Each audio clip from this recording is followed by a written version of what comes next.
அச்சுறுத்தல் நிமித்தம் விசுவாசத்தையும் வைராக்கியத்தையும் பரிசுத்த வாஞ்சையும் விட்டுவிடாத மதிமயங்கி நிற்கிற மாத்திரல் முன் சத்தியத்திற்காக சமரசம் செய்து விடாத உரமுள்ள தேவ மனிதர்கள் உறுதியான சாட்சிகளாக அந்த 3 பேரும் அங்கே நின்றார்கள். பாருங்களேன், 3:18 வாசிக்கிறோம். விடுவிக்காமல் போனாலும் ஆண்டவர்கள் விடுவிப்பாரு.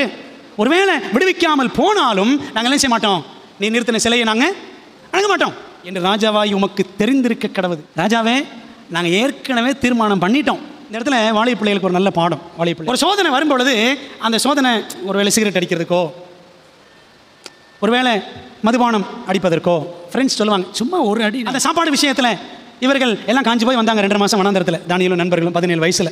அப்போது அந்த இடத்துல தீர்மானம் எடுத்தாங்க.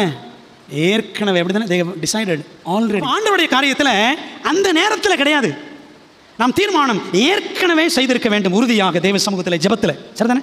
நிறைய நேரங்களில் நம்ம தீர்மானமே பண்ணுறதே கிடையாது. எண்ணத்துக்கு அதை எடுத்துக்கிட்டு தீர்மானத்தை எடுத்துக்கிட்டு வந்தால் வரட்டும் போனால் போகட்டும் அப்படி தான் வாழ்ந்துட்டு இருக்கிறோம் சில நேரங்களில்.